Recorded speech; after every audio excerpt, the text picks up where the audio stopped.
or a wife. I need to figure out what's going on inside. In the air, in the air, everything I need is in the air. Què tal, com esteu? Benvinguts a la segona edició del FICA, aquest moment per fer el cafetó, aquesta pausa que ens prenem nosaltres, encara que sigui a la sueca. Avui ens acompanyarà per fer-lo la Care Santos, escriptora mataronina de llibres com aquests, que segur que us sonen moltíssim. De fet, la cosa anirà a la xocolata. Ja sabeu que aquí ens alimentem molt bé en el moment FICA. I avui serà amb mi, perquè el nostre company Albert Cocera, el presentador oficial d'aquest espai, estarà uns dies fora, per tant us faré companyia mentre ell no torni. Ens ho passarem bé, perquè més avui no només parlarem amb la Care Santos sobre lectura, escriptura i la vida, sinó que la Marina Alba estrena una secció musical. Ens hi posem.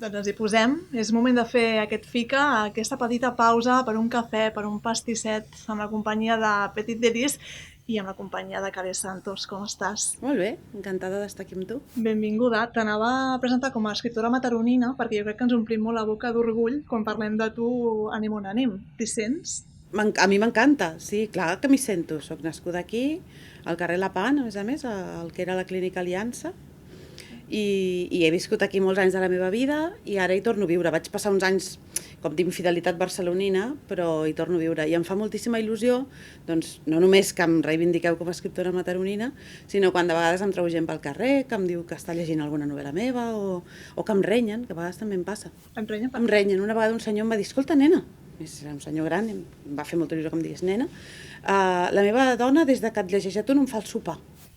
Bona senyal. Està llegint una novel·la teva i no sopo. I, clar, va ser una bronca que em va agradar molt, però clar, també feia venir ganes de dir, escolti senyor, aprengui a preparar-se el sopar. I deixi també una mica de I deixi la seva dona lectura, tranquil·la. no? Que tingui el seu moment. També. De fet, els teus llibres són moments, com qualsevol altre llibre.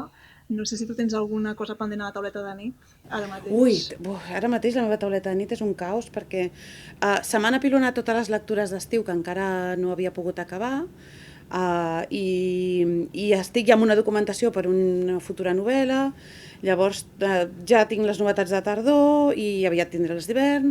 Tot plegat és una muntanya que ja anirà caient. Jo no m'atabalo, Els llibres, la sort que tenim és que els llibres no ens reclamen. No ens diuen, que em tens oblidat. I s'esperen i tenen paciència. Ja cauran. Una lletra, no? I tant. Has tingut un estiu intens, Care, perquè deies que se t'han apilolat una mica els llibres. No sé si contra tot pronòstic has anat més amunt i avall del que esperaves poder anar en plena pandèmia. A l'estiu no he anat enlloc. La veritat és que ha sigut una perllongació de la primavera que per obligació, com per tothom, va ser absolutament quieta. Això sí que va ser estrany, perquè normalment per mi els mesos de març, abril, maig i una mica juny, mig juny més o menys, són molt moguts, són els mesos més moguts de l'any, i a més hi ha Sant Jordi, les Fires del Llibre, la Fira del Llibre de Madrid, moltes vegades viatges a l'estranger, i vaja, que tinc una agenda que és intractable. Clar, aquest any vaig tenir una primavera que va ser, podria dir que vaig viure com un regal, si no fos que no era un regal, no? Que estaven passant coses molt greus, però clar, en el meu cas, conviure amb la família, poder estar-me quieta, dedicar-me a llegir, calmar-me, doncs va ser molt terapèutic, malgrat la dificultat de les circumstàncies, va ser molt terapèutic. I l'estiu ha sigut com allargar això, i realment ha sigut a finals d'estiu que he començat a bellugar-me altra vegada. Ara anem a l'estiu perquè hi ha un parell de coses que m'agradaria comentar amb tu, però què passa amb la inspiració en un moment de confinament? Queda una mica escardada o al contrari? Perquè es parlava molt d'extrems, no? no només en la literatura, sinó en qualsevol àmbit de la vida. És curiós perquè jo crec que tots hem fet alguna reflexió en aquest sentit, no? Perquè quan la vida fa massa soroll o quan la vida ens decep, no? O no està a l'alçada o es comporta d'una manera que no ens dona per res, llavors valorem el poder de la ficció. I jo crec que molta gent s'ha refugiat en la ficció, no? I ha llegit. Conec molts llibreters, per exemple, que diuen que han venut més novel·la negra que mai, més novel·la ciència-ficció que mai, l'escapisme, no? La literatura té aquest vessant, fugir, ens ofereix mons alternatius i crec que hi ha molta gent que ho ha descobert, això. I per la gent que ens inventem ficcions, jo tinc molts col·legues que no han pogut escriure res, i que diuen que han estat bloquejats, que estaven aclaparats per les circumstàncies. Jo no sé si tinc més patxorra, no sé, pot ser que m'ho tiri tot més a l'esquena, és possible. O que com que he viscut aquest temps com una aturada que feia molt que no podia viure, doncs realment per mi ha estat molt profitós i he llegit molt i he escrit molt també. I clar, no he escrit a la pandèmia, quin avorriment, no, això... Potser algun dia escriuré de la pandèmia, però crec que sí, crec que les coses necessiten una mica de distància i que ara encara estàvem massa a prop. De fet, deies que de tant en tant estàs acostumada a anar amunt i avall. Tinc algunes cosetes que m'agradaria comentar amb tu, perquè hem estat remenant en aquest arxiu de la biblioteca, que sempre és una bona opció, i hem trobat llibres teus traduïts a alemany, al francès. Com s'acaba fent la volta al món de manera literària? Doncs no ho sé pas, no ho sé pas. És un petit miracle que et tradueixin fora, perquè, mira, jo crec que els escriptors envegem molt els músics, per exemple, no? Un pianista, un violinista, allà on sigui, treu el seu instrument i el seu llenguatge és universal, tothom l'entén, és capaç d'emocionar gent que no parla el seu idioma. La literatura té un greu problema en aquest sentit, que és que necessita ser transformada en el llenguatge d'una altra persona i això vol molt esforç per part dels editors, és molt car, clar, no és fàcil que et tradueixin per tot aquest impediment inicial. I després, quan passa, ostres, és miraculós, jo trobo, que un senyor suec o un senyor italià o coreà o d'Israel, clar, m'han traduït a idiomes que no sé ni llegir, no? Realment, els alfabets dels quals no sé interpretar. Llavors, és sempre un enorme misteri que algú s'emocioni amb el que t'emociona tu, que per això ho has escrit, i que tu et pensaves que emocionaria el teu veí o el teu germà, però mai un senyor que no ens entendrem mai perquè no podrem parlar mai res comú. És a dir, com es viu? Doncs amb un misteri enorme i una sorpresa enorme. Crec que també et va emocionar especialment, o com a mínim et va fer il·lusió, el Premi Cervantes Chico Molta. de literatura infantil i juvenil, que de fet hem sabut que havia rebut aquest estiu, per això et deia abans que havies tingut un estiu intens, no només per això, sinó per una novel·la que també vas publicar, ara en parlarem. Per què et va fer especial il·lusió aquest premi? Perquè l'havies seguit des de fa temps? Oh, i tant, tots els que ens dediquem a la literatura per infants i joves, jo més aviat joves, aquest premi el mirem de reüll perquè és un premi a trajectòria, això vol dir que és un premi al qual no et presentes, sinó que et presenten. Jo ni tan sols sabia que estava com a candidata, és a dir, que va ser fantàstic perquè un premi sempre et fa patir, no? Clar, i si ets finalista més, clar, quan et presentes ja comences a patir i després si ets finalista pateixes més perquè penses ai, que això ja és un joc de poca gent i què passarà si me'l donen. En aquest cas m'ho van estalviar tot perquè el primer que vaig rebre va ser una trucada de l'alcalde d'Alcalá de Henares dient-me que m'havien donat el premi, un jurat de gent molt qualificada i a més un premi que han guanyat col·legues que admiro molt i que he seguit perquè no només tenim amistat sinó que això hi ha admiració a vegades recíproca i he seguit els seus discursos d'acceptació i tal i pensar que formo part d'aquesta llista doncs, em fa molta il·lusió. I és un premi a trajectòria professional. Això vol dir que no és a un llibre, sinó ja a una carrera. També vol dir que em faig gran, no tot és tan bo. Tot és dues parts, no? Jo recordo, t'he de dir que personalment recordo molt de carinyo, molt d'afecte, La ruta de l'huracà. Ai! El vaig llegir quan era molt petita i recordo que em va frapar. És una història bastant dura. Tu has escrit, com tenim claríssim, tant per adults com per infants i joves. Quines són les diferències i quines són les similituds? Perquè m'agradaria demanar-te si creus que es pot parlar de qualsevol tema amb tots els públics. Sí, jo crec que s'ha de parlar i es pot parlar de tots els temes, però s'ha de ser responsable, no? com amb tot. La literatura infantil és una altra història, però la literatura per joves, jo crec que la diferència més gran és que mira, té a veure amb el que m'acabes de dir, que m'agrada molt, és que quan tu escrius per adults, escrius per un públic que ja sap que li agrada llegir, un públic convençut. No? És com quan vols fer que un nen mengi verdures, doncs tu a un adult no cal que li expliquis les bondats de menjar pastanagues perquè ja ho sap que se les ha de menjar les pastanagues i a vegades ja li agraden i se les menja content. Però un nen, si vols que mengi pastanagues, doncs li has de fer una recepta ben bona, maquillar-ho una mica, no? Sí, potser presentar-ho d'una manera especial o potser que hagi plantat ell la pastanaga, no? I li fa més il·lusió menjar-se-la. Però i en literatura passa una mica el mateix. Doncs quan escrius per adults tens un públic ja convençut que sap que li agrada llegir. Quan escrius per joves, escrius per un públic que potser no ha descobert que li agradarà molt llegir i que serà molt feliç llegint. Llavors li has de preparar la recepta més bona que se t'acudeixi. No n'hi ha prou en fer llibres, has de fer lectors també. I quan algú em diu, me'n recordo d'un llibre teu que vaig llegir a l'institut quan era molt joveneta, ostres, em fa una il·lusió perquè precisament per això estic en el món de la literatura per joves, no? Tant de bo, això hagi passat moltes vegades. Recordem molt el que hem llegit, a vegades, si ens ha tocat sobretot. Recordem també el que hem escrit. Jo m'estimaria més no acordar-me, com el Cervantes. Deixa'm passar la portada. Ostres! Està dedicat per tu, aquest llibre. El que abans era la Biblioteca de Caixa Laietana, que és on ens trobem ara, a la Fundació Iluro. Clar, i a més, pensava, ostres, no me'n recordava d'aquesta dedicatòria. Clar, que tantes estones ha embolcallat la meva afició literària. És que jo, en aquesta biblioteca, quan era a la Biblioteca de la Caixa Laietana, em vaig fer lectora. Jo realment, aquesta biblioteca, clar, segur que alguns llibres encara són els mateixos que jo remenava, doncs va ser com una salvació, els llibres sempre salven d'alguna cosa, no? I quan una temporada que els meus pares van decidir que no aniríem més al lloc d'estiuets que havíem anat sempre, i que per mi era com un paradís, doncs jo vaig pensar, ostres, ara què faig?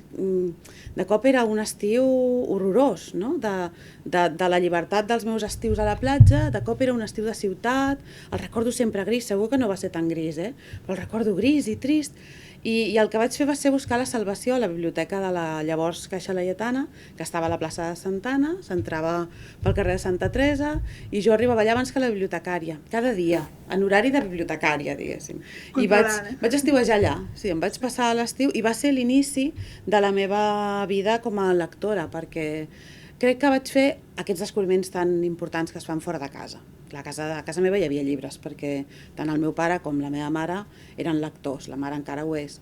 Però clar, una de les obligacions d'un jove és fugir de casa, no? I buscar coses que no siguin les que li diuen els seus pares. I jo això ho vaig fer aquí. Em fa molta gràcia, perquè no recordava... Podria robar, perquè no m'agradaria que el tingués. Però faria lleig, no? Faria lleig robar-lo ara aquí, en presència de tothom. Segur que hi algú com nosaltres que va buscar el punt. Es pot aprendre a llegir, perquè tenim èpoques de tot i moments de tot, evidentment, però es pot aprendre a escriure també. Tu imparteixes alguns tallers, escriptura. Sí. És fàcil ensenyar, no? No és fàcil res. Ensenyar no és fàcil, crec, ensenyar res. No sé si jo ensenyo alguna cosa. Jo intento engrescar i intento que tothom tregui el millor que porta dins, perquè hi ha molta gent que per instint, de manera natural, són uns narradors extraordinaris. I de vegades l'única cosa que necessiten doncs, són 4 regles o simplement l'ànim per fer-ho o l'obligació de fer-ho. A vegades un taller, hi ha molta gent que m'ho diu, això, escric quan vinc al taller perquè si no, no trobo mai el moment. Doncs per això també serveix un taller. Però jo a vegades li faig la volta i penso, ostres, si jo hagués tingut un taller literari quan era una adolescent perduda, que no tenia ni idea de res, no tenia cap editor a la família, cap escriptor a la família, ni tan sols sabia quan havia d'ocupar un llibre per ser un llibre. Per tant, m'hauria anat tan bé que algú em donés unes directrius, tenia algú a qui preguntar-li dubtes, m'hauria anat molt bé. Hi ha rutines? Hi ha un manual per escriure? Tu tens algun ritual, per exemple, quan tens una novel·la en ment, no? Ara deies que l'has estat documentant, per exemple. Sí, en tinc molts i a més em torno més maniàtica com més gran em faig. Sí, per exemple, abans podia escriure gairebé a qualsevol lloc, ara necessito estar a la meva taula, al meu lloc. Necessito silenci, però si no tinc silenci poso música i sempre és la mateixa música, que són les suites per cello sol de Bach, sempre. les tinc interpretades per com 30 artistes diferents i trio l'artista, però la peça sempre és la mateixa. I és curiós perquè tants anys que fa que ho faig, quan les començo a sentir, com que ja el meu cap es comença com a organitzar per escriure, no? És com si em vinguessin les idees, o les idees es posessin a lloc, no sé, una cosa així. Les invoques, d'alguna manera. D'alguna manera la música les invoca. I després, de matins, jo abans escrivia quasi qualsevol hora, ara necessito escriure al matí, perquè sóc més llesta al matí, tinc el cap més clar. I envoltada de coses que m'estimo i que em recorden coses boniques, doncs petits detalls, coses de vegades molt ximples, no? No sé, una pedra que el meu fill va portar-me del fons del mar, per exemple, no cal que siguin grans objectes, però coses que per mi tenen un sentit i en aquest lloc, doncs, envoltada dels meus llibres, dels diccionaris, de tot el que necessito, però també d'aquest ambient. I necessito treballar en aquest lloc. Amo sense cafè. Amb molt de cafè. Molt? Molt, sí. Quan és molt? Sempre prenc 3-4 cafès durant el matí. Durant el matí només? Durant el matí, sí, clar, perquè procuro després no... Vaja, no em fa cap efecte el cafè, me'l prenc, no sé si... Me'l prenc com perquè m'acompanya, és com Bach. Jo crec que em crea com una atmosfera especial, però jo si prenc un cafè abans d'anar a dormir, dormo igual. Jo dormo sempre, ho dormo tot. Descanses, sí, que és important. Sí, i penso que això és important també per la meva feina, perquè aquesta imatge com l'escriptor turmentat, bohemi, fracassat, dramàtic, això està molt de modé, això no és veritat. Tu per escriure una novel·la, sobretot una novel·la, potser la poesia sí que es pot fer amb una vida ben turmentada i dramàtica, no? Però una novel·la el que vol és que tinguis el cap clar, que facis un horari, que hagis dormit bé, que hagis sopat com Déu mana i que tinguis una vida tranquil·la i sossegada. Si no, jo no seria capaç d'escriure una novel·la. Una novel·la segur que no. Parlem de novel·les, parlem de seguir els teus passos. Per això ha sigut també intens una mica el teu estiu, en part. Tornem a tenir la reina. Què té aquest personatge? Ai, doncs, a mi m'agrada molt aquest personatge, però té diferents cares, perquè hi ha gent que l'odia. I és molt divertit, vaja, als escriptors ens agrada molt visitar clubs de lectura, jo hi vaig sovint, i m'encanta, però ara em diverteix molt veure com odien a la reina i com hi ha gent que no la suporta. Però això és boníssim, i la critiquen molt. Que pugui generar amb un personatge creat dins del teu cap. És fantàstic. I de vegades en el club de lectura uns la critiquen i els altres la defensen. Llavors, jo estic allà com assistint a una mena de... Partit de tenis? Sí, de judici, no?, al meu personatge, i és fabulós, això. A mi m'agrada, clar. Jo la trobo una dona absolutament contemporània, amb la que comparteixo moltes coses, per començar l'edat, però també una certa manera de viure. Ella té una vida sentimental més moguda que la meva actualment, no sempre ha estat tranquil·la la meva vida sentimental i de vegades s'ha semblat molt a la d'ella. És a dir, que m'hi sento molt identificada i no em sembla una dona estranya, ni mala mare, ni sense sentiments, tot el que de vegades em diuen en els clubs de lectura. Sí que crec que és un personatge que m'ha ensenyat moltes coses. Per exemple, que encara tenim molts prejudicis cap a una dona alliberada, que fa una feina que li agrada, que guanya més diners que el seu marit i que fa el que li dona la gana, també al llit. I això no es perdona gaire. Una bona manera també de treure temes, com qui no vol la cosa, que semblen una mica tabú.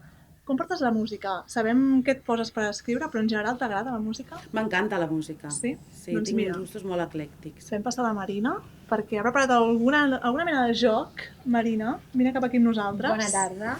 Bona tarda. Benvinguda. Vols que et deixes dir res? Vinga, sisplau. Gràcies. Jo el que faré serà posar-te el micro prop, perquè et puguem sentir bé, i ens expliquis què has preparat. Bueno, bona tarda, Cari. Bona tarda. Igualment em quedaré amb la mascareta per seguretat i ho fem així. No sé si m'has de fer por. Per què? No sé, et veig molt La posaràs a prova? Sí, Pel joc? No, és molt fàcil. No, a veure, va. Porto un joc de música. Jo sempre que vingui aquí per parlar de música intentaré fer petits descobriments a la gent que ens vegi i també al convidat. Molt bé. Avui porto dues cançons, dos parells de cançons. Una és l'original i l'altra és la versionada. Sabem que ara, tota la vida hi ha hagut cançons molt versionades, llavors no sé si les coneixereu, jo us posaré les dues, tant l'original com la versionada, i m'hauràs de dir quina és l'original de les dues. Molt bé. I després diré uns petits petites coses de cada cançó que no sapigueu, i al final, si em dóna temps, faré un petit descobriment. Bueno, poso la primera, que és Lady Marmalade. Tu em correguixes, Laura, que jo l'anglès no... Que portarà millor la cara, potser. O la cara, bueno, qualsevol de dues. Mai també com hauria de dur-lo. Això ens passa amb tot, em sembla. Bueno, posaré ara aquí, a veure que s'escolti una miqueta, que estem a una biblioteca. Ai. Bueno, posaré ara aquí. La coneixes? La conec. Vale. Doncs ara posarem l'altra, que és la mateixa.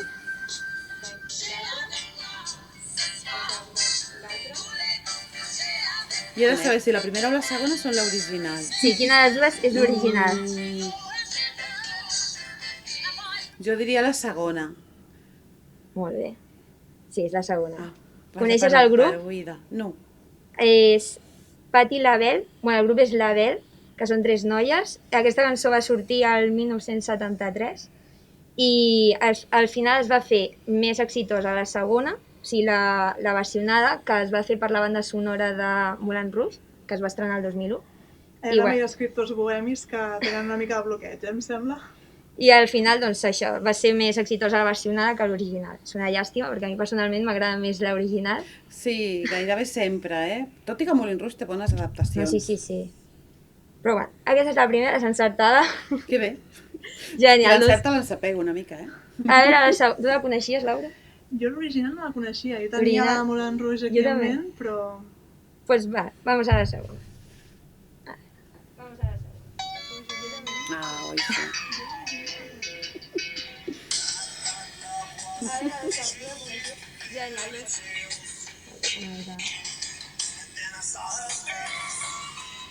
Aquesta també la coneixes? I'm a believer.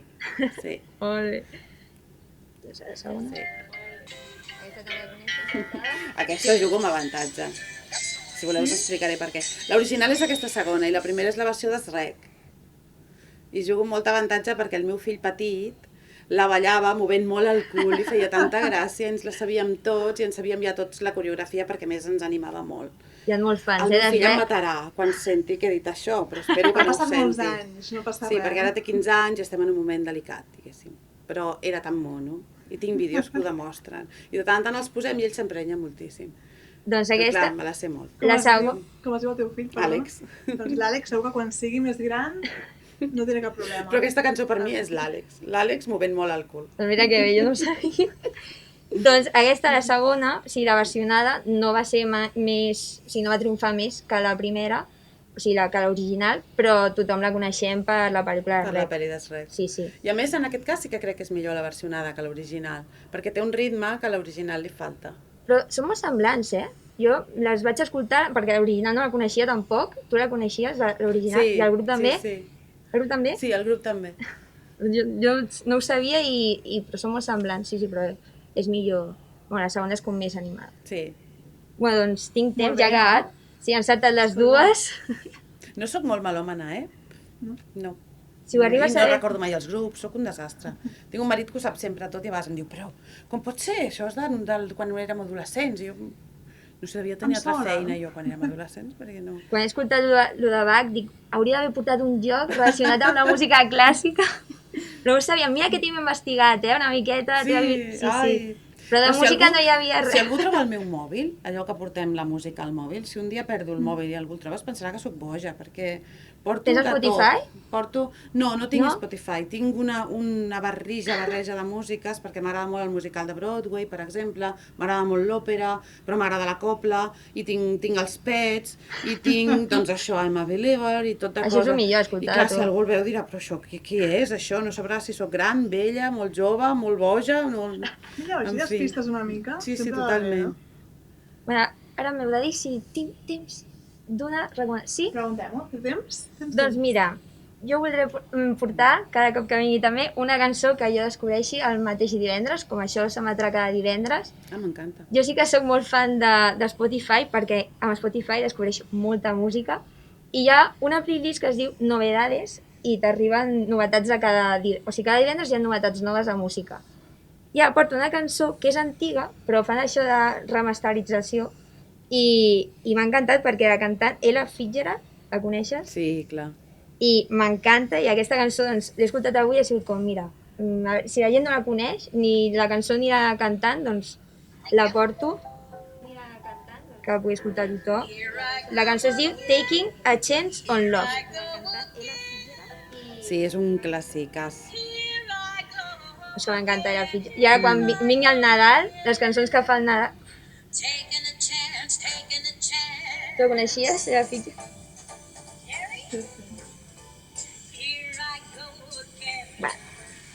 És una cançó que fa molt per fer un cafetonet, no? Per moment fica. Quina bona Però pinta. l'escolment és fantàstic, trobo molt bé. Que a més segur que hi ha molta gent jove que no ha escoltat mai la Fitzgerald i que és... Per això portaré Clar. coses que la gent sorprengui Que bé. i ja està. I ben musical, amb la mascareta conjunt i tota una secció. És que m'encanta la música. Per això porto Què faríem aquesta sense música? També ens ha salvat molt la música durant el confinament. Però vaja, la música sempre salva, és com la literatura. Cal tenir-la de vida. Sí, totalment. Pues Però moltes gràcies. segura, no?, que I estem tant. predicant aquests dies i I que tant. sigui així. Marina, moltíssimes gràcies. A vosaltres per aquesta Gràcies. estoneta. Care, a punt per la propera novel·la, ens comentaves, una mica a Sí, mitges. i tant, sí. No, ara estic en fase de documentació, que és una fase fantàstica perquè, doncs això, poses els nassos allà on t'interessa i emprenyes a la gent, però de vegades necessites doncs, que t'ajudin, que t'ensenyin, fer algun viatge. Aquesta vegada els viatges podran ser menys. Tenia un viatge planificat molt lluny, a Xile, però clar, aquesta part no podrà ser i hauré de fer-ho d'una altra forma. Però és igual, sigui com sigui, la documentació sempre és una etapa molt plaent, de grans descobriments. I espero començar a escriure doncs, en un mes o un mes i mig. Novel·la nova, és a dir, món nou. És un moment fantàstic. El moment d'imaginar-la és fantàstic. Després ja ve la feina, no? Però el moment d'imaginar-la és el millor. Doncs estarem esperant aquest moment. Care Santos, moltíssimes gràcies per acompanyar-nos Gràcies a en vosaltres. aquesta estoneta, en aquest FICA. Molta sort. Gràcies. I fins a la propera i moltíssimes gràcies per Esperem. ser-hi. Si no, no té sentit escriure, si no hi ha ningú que et rebi.